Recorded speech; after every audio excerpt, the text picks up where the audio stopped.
إلهي بزنته لنكا مران منجدون انداوك أسجلين ليازو جمل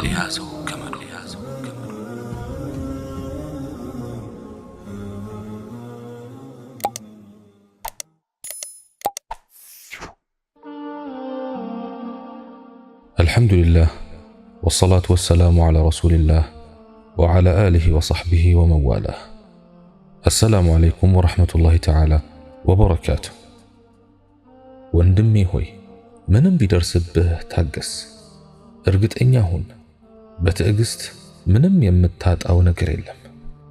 እንዲያውም ትዕግስቱን ከቻልክበት ካሰብከው ትደርሳለህ፣ ያለምከውን ታሳካለህ። ድል ትፈልጋለህ? እንግዲያውስ ታገስ። እወቅ፣ ድል ከትዕግስት ጋር ነው ብለውሃል ነቢዩ ዓለይሂ ሰላቱ ወሰላም። እርዳታ ትፈልጋለህ? እንግዲያውስ ታገስና ወደ ጌታህ ተመለስ። በትዕግስትና በሰላት ታገዙ እያለ ነው አላህ ሱብሓነሁ ወተዓላ። ወስተዒኑ ቢሰብሪ ወሰላህ። ካለህበት ጭንቅ መውጣት ትፈልጋለህ? እንግዲያውስ ታገስ። ይበልጥ በተጨነቅ ቁጥር ይበልጥ ፍጡርን እየተውክ ይበልጥ በጌታህ ላይ ተስፋህን እየጣልክ ትመጣለህ። ያኔ እፎይታን ታገኛለህ። እፎይታ ወይም ግልግል ከጭንቅ ጋር ነው ይላሉ መልእክተኛው ዓለይሂ ሰላቱ ወሰላም። ታገስ። በትዕግስት የጠላት ውስብስብ ሴራዎች ይበጣጠሳሉ። ታገስ። በትዕግስት እብሪተኛ አምባገነኖች ይፈራርሳሉ። ታገስ። በትዕግስት ደካሞች ድሎትን ይጎናጸፋሉ። ዝም ብለን እንድንቀመጥ ነው ወይ አትበለኝ ወንድሜ ሆይ። ለመሆኑ የሰብር ትርጉሙ ዝም ብሎ መቀመጥ የሆነው ከመቼ ጀምሮ ነው? በየትኛውስ መዝገበ ቃላት ላይ ነው እንዲህ አይነት ፍቺ የሚገኘው? እኛ እኮ በፈተና የመጀመሪያዎች አይደለንም። ቀደምቶች በዲናቸው ሳቢያ በመጋዝ ለሁለት ተሰንጥቀዋል። ቀደምቶች በዲናቸው ሳቢያ አይናቸው እያየ ከሚንቀለቀል እሳት ውስጥ ተማግደዋል። ቀደምቶች በዲናቸው ሳቢያ ከፈላ ዘይት ውስጥ ተነክረዋል። ቀደምቶች ነፍሳቸው እያለ በስለት ተዘልዝለዋል፣ ተመትረዋል፣ ቆስለዋል፣ ደምተዋል። ይሄ ወደፊትም የማይቋረጥ የህይወት ሱና ነው። አላህ ሱብሓነሁ ወተዓላ እንዲህ ይላል፣ በገንዘቦቻችሁና በነፍሶቻችሁ በርግጥ ትፈተናላችሁ። ከነዚያም ከናንተ በፊት መጽሐፍን ከተሰጡና ከነዚያ ከሚያጋሩትም ብዙውን ማሰቃየት ትሰማላችሁ። አዎ የሚደርስብን የደረሰባቸው ነው። ካለንበት ለመውጣት የታዘዝንበት ብልሃትም የታዘዙበት ነው። ብትታገሱና ብትጠነቀቁ ይህ ከጥብቅ ነገሮች ነው ብሎናል። ሱረቱ አሊ ዕምራን አንቀጽ 186። ፈተናው ሊከብድ ስቃዩ ሊጨምር ይችላል። ግና መለኮታዊ አዋጁን እንስማ። በእውነቱ የነዚያ ከበፊታችሁ ያለፉት ምእመናን መከራ ቢጤ ሳይመጣችሁ ጀነትን ልትገቡ ታስባላችሁን? መልእክተኛውንና እነዚያ ከእርሱ ጋር ያመኑት የአላህ እርዳታ መቼ ነው እስከሚሉ ድረስ መከራና ጉዳት ነካቻቸው። ተርበደበዱ። ንቁ፣ የአላህ እርዳታ በርግጥ ቅርብ ነው ተባሉ። ሱረቱል በቀራ አንቀጽ 214። አዎ የአላህ እርዳታ ቅርብ ነው፣ ግና የአላህን ትዕዛዝ ማክበር ይጠይቃል። ፈረጃውን ለማፋጠን ድሉን ለማቅረብ የሻ የአላህን ሕግጋት ይጠብቅ። ጌታችን አላህን ብትረዱ ይረዳችኋል ይላል። ዲኑን መርዳት ትዕዛዙን በመጠበቅ ክልከላውን በመራቅ ሸሪዓውን በማይጥስ መልኩ ለዲናችን ዋጋን በመክፈል ይገለጻል። ለውጥ ከፈለግን ራሳችንን እንለውጥ። በእርግጥም አላህ በህዝቦች ዘንድ ያለውን ገጽታ በነፍሶቻቸው ያለውን ሁኔታ እስከሚቀይሩ ድረስ አይለውጥም ብሏል አላህ ሱብሓነሁ ወተዓላ በሱረቱ ራዕድ አንቀጽ 11። እስከ መቼ አትበለኝ፣ የአላህ ውሳኔ እስከሚመጣ ድረስ እልሃለሁ። ለመሆኑ ሙሳ ዓለይሂ ሰላም እስከ መቼ ነው ፊርዓውንን የታገሱት? ነቢዩ መሐመድ ዓለይሂ ሰላቱ ወሰላም እስከ መቼ ነው ደናቁራን አጋሪዎችን የታገሱት? ረጋ ብለህ አስተውል። የያኔው ምክንያት የዛሬው ምክንያት ነው። የያኔው ሰቀቀን ከዛሬ እጥፍ ድርብ የከፋ ሰቀቀን ነው። የያኔው መፍትሄ የዛሬ መፍትሄ ነው። ይልቅ እወቅ፣ አላህን ጠብቅ፣ ይጠብቅሃል። አላህን ጠብቅ፣ ፊት ለፊትህ ታገኘዋለህ። ስትለምን አላህን ለምን፣ ስትታገዝ በአላህ ታገዝ። እወቅ፣ ህዝቦች በሙሉ በሆነ ነገር ሊጠቅሙ ቢሰባሰቡ አላህ ላንተ በጻፈልህ እንጂ አይጠቅሙህም። በሆነ ነገር ሊጎዱ ቢሰባሰቡም አላህ ባንተ ላይ በጻፈው እንጂ አይጎዱህም። ብዕሮቹ ተነስቷል፣ መዝገቦቹም ደርቋል። እወቅ፣ የሳተህ ነገር የሚያገኝህ አልነበረም፣ ያገኘህም ነገር የሚስትህ አልነበረም። እወቅ፣ ድል ከትዕግስት ጋር ነው፣ ግልግል ከጭንቅ ጋር ነው። ከከባድም ነገር ጋር ገር ነገር አለ። የሙሲባን ጥቅም የተረዱ ቀደምት ሱሐቦች ችግርን እንደ ድሎት ኑሯል፣ ሐዘንን እንደ ደስታ አጣጥሟል። አንዱ የጥበብ ሰው ሲናገር በዱንያ ላይ ሙሲባዎች ባያገኙን ኑሮ አኺራን የምንወርደው ባዶ እጃችንን ሆነን ነበር ይላል። ሙሲባዎች ኃጢአትን ያረግፉልናል፣ ወንጀላችንን ያጥቡልናል፣ ደረጃችንን ከፍ ያደርጉልናል። ትዕግስቱ ካለን ሙሲባ ወይም ፈተናና ችግር በበዛብን ቁጥርም ብዙ ምንዳ አለን። በእምነት መንገድ አላህ ስብሓንሁ ወተዓላ የሚወደውን ሰው ነው የሚፈትነው። አማኝም እንደ እምነቱ ጥንካሬ ፈተናና ችግር ይበዛበታል። ነቢያችን ዓለይሂ ሰላቱ ወሰላም በላእ ወይም መከራ በብዛት የሚያገኛቸው ሰዎች እነማን ናቸው ተብለው ተጠየቁ። ነቢዩም ዓለይሂ ሰላቱ ወሰላም ሲመልሱ ነቢያት ናቸው፣ ቀጥሎም እነሱን በኢማን የሚመስሉት ወይም የሚመሳሰሉት፣ ቀጥሎም እነሱን የሚመስሉት። ሰውየው እንደ ኢማኑ ደረጃ ይፈተናል። በዲኑ በጠነከረ ቁጥርም ብዙ ፈተና ያገኘዋል። በዲኑ ዝቅተኛ ደረጃ ላይ ያለውም በዲኑ ልክ ፈተና አለበት። ችግርና መከራ ባንድ የአላህ ስብሓንሁ ወተዓላ ባሪያ ላይ መውረዱን አያቁም። ያ የአላህ ባሪያ ካሳለፈው ኃጢአት ነፃ ሆኖ በምድር ላይ እስኪሄድ ድረስ ብለዋል ነቢያችን ዓለይሂ ሰላቱ ወሰላም። ሙሲባዎች ሌላም ልብ ያላልናቸውን ጥቅሞች ይዘዋል። ለሙሲባ በምንሰጠው የምላሽ አይነትም የኢማናችንን ልክና ማንነታችንን እናውቃለን። ሙሲባዎች ባገኙን ቁጥር ንቃትን እናገኛለን፣ በጥንካሬም እንጨምራለን። ለህይወት ፈተናዎች እንደነድናለን፣ የዱዓ አይነቶችንም እንለምዳለን። የተወሰነ ሙሲባ ቢያገኘንና ስንሰራ ከነበረው የአምልኮ ሥራ ብንቀንስ በፊት በጤና ጊዜ የምንሰራውን ያህል ምንዳ የምናገኝ መሆኑ አላህ ሱብሓነሁ ወተዓላ ለባሮቹ ከዋለው ረሕመት ይጠቀሳል። ሌላም እናክል፣ ሙሲባ ቢያገኘን በእምነት ወገኖቻችንም ሆኑ ሌሎች ሰዎች ያዝኑልናል፣ ርህራሄና ፍቅርም ይሰጡናል፣ በዱዓም ያግዙናል። በሙሲባዎች ስለታሰርን ብቻ ሸረኛ ሰው ከሆንን ሸርን በራሳችን ላይ ከማብዛት እንድናለን። ኸይረኛ ወይም በጎ ሰሪ ከሆንን ደግሞ በፊት እንሰራው በነበረው ልክ እናገኛለን። ታዲያ እውነታው ይህ ከሆነ ሙሲባዎች ጠቀሙን እንጂ መች ጎዱን፣ ነፍስ ዘሩብን እንጂ መች ገደሉን። ማንኛውም መከራ በውስጡ መልካም ነገር ይዟል። ወይ ብርታት ይሰጥሃል፣ ወይ ልምድ ያወርስሃል፣ ወይ ዱዓ ያስለምድሃል፣ ወይ ዕውቀት ይገልጥልሃል።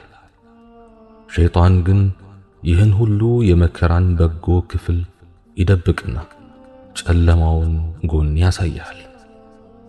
በጨለማ ተደብቀው የሚመጡ ብርሃን የያዙ መከሮች አሉ። አላህ የእዝነት ብርሃኑን ያሳየን። የምድር ላይ ፈተና ለማንም አልቀረም። ለአላህ ቅርብ የሆኑ ባሮቹ ጭምር ተፈትነዋል። አባታችን አደም በሸይጣን ተፈትነዋል። ነቢዩ አዩብ በበሽታ ተፈትነዋል። ነቢዩ ዘከርያ በልጅ እጦት ተፈትነዋል።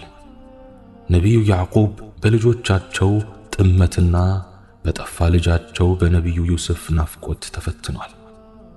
ነቢዩ ኑህ በሕዝባቸው ተቀባይነት አጥተው ለበርካታ ዓመታት ጮኸዋል። ነቢዩ ሙሳ በፊርዓውን ጦር ተሳደዋል።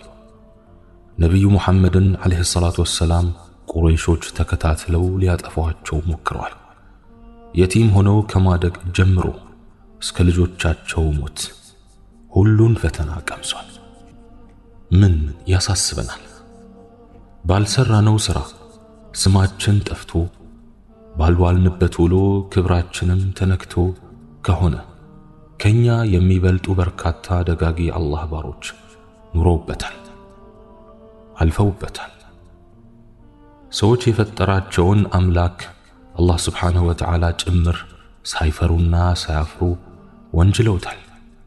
ሚስት አለው፣ ልጅ አለው፣ ወልዷል፣ ተወልዷል፣ ንፉግ ነው፣ እጁ አይፈታም ብለው በሌለው ባህሪ አነውረውታል። ወልዒያዙ ቢላህ።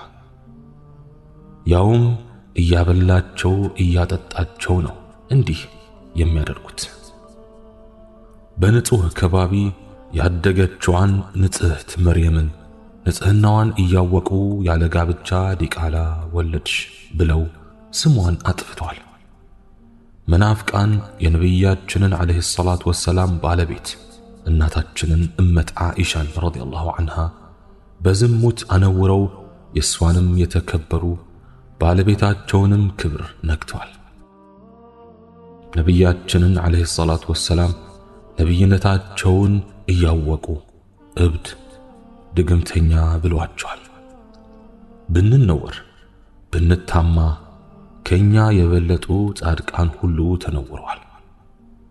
ታምተዋልና ምን ያሳስበናል? ዋናውና ከኛ የሚፈለገው ቁም ነገር እውነተኛ መሆንና በዓላማ መጽናት ነው። ሰዎች በሌለን ስምና ግብር ይከሱናል። እውነተኞች ከሆንን በነውረኞች ትችት መደንገጥም ሆነ ወደ ኋላ መመለስ የለብንም። እስቲ ምን ያሳስበናል? በሽታ ከሆነ እሱም የህይወታችን አንዱ አካል ነው። አላህ ስብሓንሁ ወተዓላ ነው የፈጠረው፣ ለፈተና ነው የፈጠረው። አላህ ስብሓንሁ ወተዓላ በሽታን እንደፈጠረው ሁሉ ጤናንም ፈጥሯል እኮ። መታመም እንዳለ ሁሉ መዳንም ይኖራል። ለሁሉም አይነት በሽታ አላህ ስብሓንሁ ወተዓላ መድኃኒቱን አስቀምጧል። በሽታ ከበሽታነቱ ባለፈ ፋይዳም እንዳለው ማወቅ እኮ ይኖርብናል። ወንጀላችን ለማርገፍ ሰበብ ነው። ወደ አላህ ስብሓንሁ ወተዓላ ፊታችንን እንድንመልስም ምክንያት ነው። እኛስ ማን ስለሆንን ነው የማንታመመው? ነቢያችንም ዓለይሂ ሰላቱ ወሰላም ሆነ ሌሎች ነቢያት ሁሉ ታመዋል። ነቢዩ አዩብ ዓለይሂ ሰላም ከ18 ዓመት በላይ እንደታመሙ ነው የሚነገረው። ብቻ አላህ ስብሓንሁ ወተዓላ ከልባችን መታመምና መቆሸሽ ይጠብቀን፣ ንጹሕ ቀልብም ይስጠን። አካላዊ በሽታ ቀላል ነው፣ ኢንሻአላህ የሚድን ነው። ምን ያስጨንቀናል? ምቀኛ የሌለው ማን አለ? በየሥራ ቦታችንና በሰፈር ጎረቤታችን ሞልቷል። አላህ ለሚቀልበን እሱ የሚጨንቀው ብዙ ነው። አላህ ለሰጠን እሱ የሚቃጠል የትዬ ለሌላ። በመኖራችንና በመተንፈሳችን ምድር ላይ ሲያየን የሚከብደው በርካታ ነው። ከቤት ጀምሮ እስከ ሥራ ቦታችን ድረስ የቀሉ አይኖችና የተቃጠሉ ልቦች ሊሸኙን ይችላሉ።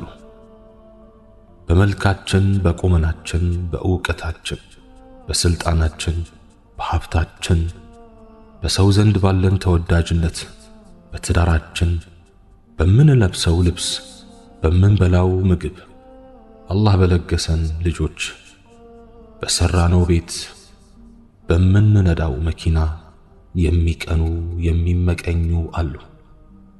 ምቀኛ በገዛ እጁ ራሱን የሚረብሽ ነው። ውስጡ ሰላም የለውም። ውስጡ የሚነድ እሳት ነው። ያንን እሳት ወደኛ ማጋባት ነው የሚፈልገው። አላህ የሰጠን ችሮታ ነው የሚያቃጥለው። እንዴት አገኘ? እንዴት በለጠኝ? እንዴት አለፈለት? እንዴት አማረበት? እንዴት የዘወትር ጥያቄው ነው። እኛ የሰጠንን አላህን ስለ ጸጋው እናያለን። ምቀኛ ደግሞ የጸጋውን ባለቤት ትቶ እኛን ያያል። ምቀኛ የሌሎች ጥገኛ ነው። እኛ የራሳችንን ሕይወት እንኖራለን፣ እሱ ግን የራሱን ትቶ የእኛን ሕይወት ይኖራል።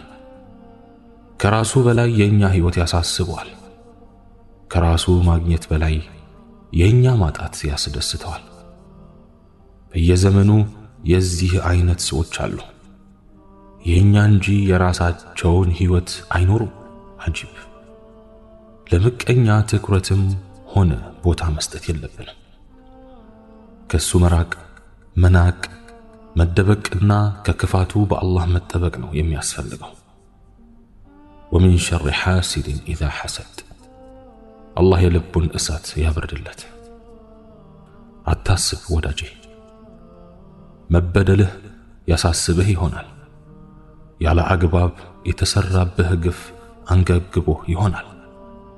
አይዞህ፣ አትዘን። ብቻ አንተ በዳይ አትሁን። ግና ሰው ሆኖ በደል ያልደረሰበት ማን አለ? ያለ አግባብ ያልተገፋ ማን አለ? አላህን በማይፈራ ሰው ንብረቱን ያልተቀማ፣ በውሸት ወሬ ስሙ ያልጠፋ፣ ያልተሰደበ፣ ያልተናቀ ማን አለ? እኛ ሙስሊሞች በመጨረሻው ዓለም ስናምን የካሳና የጀዛ ቀን መሆኑንም እናምናለን። ሌላው ቀርቶ ቀንድ የሌላት ላም በቀንዳም ላም በደረሰባት በደል ትካሳለች። በዳይ ሰው በዳይ እንደሆነ ውስጡ ይነግረዋል፣ ህሊናውም ሰላም ይነሳዋል። በዚህም ሆነ በመጨረሻው ዓለም እረፍት የለውም። የጊዜ ጉዳይ እንጂ በዚህ ምድር ላይ የእጁን ያገኛል። ዛሬ ቢፈነድቅ ቢደሰት ለጊዜው ነው። ዛሬም ቢያልፍ ነገ ሌላ ኬላ አለበት። በትንሣኤ ቀን የሚጠብቀው መዓት ከባድ ነው። በቂያማ ቀን ለምርመራ ዋናው መርማሪ ፊት ይቆማል። መልካም ምንዳውን ሁሉ አይኑ እያየ ይነጠቃል። የበደላቸውን ሰዎች እንዲክስ ይደረጋል። የሚክሰውም ዱንያ ላይ ከሰራው የመልካም ሥራ ምንዳው እየተወሰደ ነው። አይን እያየ የራስን መልካም ሥራ አሳልፎ ከመስጠት በላይ ምን ህመም አለ በአላህ። በዚህ መልኩ የበደለውን ሁሉ ይክሳል። የሰረቀውን ሁሉ ሳይወድ በግዱ ይመልሳል። መልካም ሥራ ከሌለው ወይም ለተበዳዮች ተሰጥቶ ካለቀ ከተበዳይ መጥፎ ሥራ ተቀንሶ ዕዳ እንዲሸከም ይደረጋል። ሱብሓነላህ። በደል የትንሣኤ ቀን ድርብርብ ጨለማ ነው። በዳይ ሰው ኪሳራው ብዙ ነው፣ ማረፊያውም ጨለማ ነው። ለበዳይ ሰው እዘንለት እንጂ ተበደልኩ ብለህ አትማረር። የተበዳይ ዱዓ ምላሽ አለው። የተበዳይን ጉዳይ አላህ አይረሳም። አንድ ቀን ይመልስለታል። እንባውን በአማረ ሁኔታ ያብስለታል። በደል ጉዳት ቢመስልም ትርፍ አለው። እናም ምን አሳስበ? ምን ያሳስበናል? በምንወደው ሰው ተከተን ሊሆን ይችላል። የምንቀርበውና የምናምነው ሰው ጎድቶን ይሆናል። እርግጥ ነው ከሚቀርቡን ሰዎች በኩል የሚደርሰው ጉዳት ያማል። ርቀቱም ቅርበት ስላለው ነው መሰል ውጋቱም ጥልቅና ከባድ ነው የሚሆነው። ይህ የሆነው ለሰዎች የሰጠነው ዋጋ ከፍ ያለ በመሆኑ ነው። ራሳችንን ጥለን ከአላህ በላይ እነርሱን አምነን ስለተደገፍንባቸው ህመሙ ከበደን፣ በቀላሉም ወደቅን። የዱንያ ቀናት ምን ይዘው እንደሚመጡ አይታወቅም። ሰዎች የሆነ ቀን ሊለወጡ ሐሳባቸውንም ሊቀይሩ እንደሚችሉ እንወቅ። ስለሆነም ፍጹም በሆነ መልኩ በሰው ልጆች አንተማመን። የቁርጥ ቀን ወዳጆቼ ናቸው ብንልም ፍጹም በሆነ መልኩ ሰዎችን አንመን። ሳናስበው አንድ ቀን ያሳፍሩናል። ዛሬ ላይ ሰው ለሰው የሐዘን ምንጭ ሆኗል። ከወዲህ ወዲያ ሐሜትን የሚያመጡ፣ በመቀኝነት የተበከሉ፣ በውሸት የተነገሩ ሆነዋል። በአሉ አሉ ይኖራሉ። በገንዘብ ጉዳይ የሚካካዱ ብዙዎች ናቸው። በጥቅም የሚጣሉ በርካቶች ናቸው። ከሩቅም ሆነ ከቅርብ ሰው በሚደርስብን ጉዳት አንገረም። አላህ ስብሓነሁ ወተዓላ እኔም በተናገርኩት እናንተም በሰማችሁት የምንጠቀም ያድርገን። سبحانك اللهم وبحمدك أشهد أن لا إله إلا أنت أستغفرك وأتوب إليك وآخر دعوانا أن الحمد لله رب العالمين والسلام عليكم ورحمة الله تعالى وبركاته.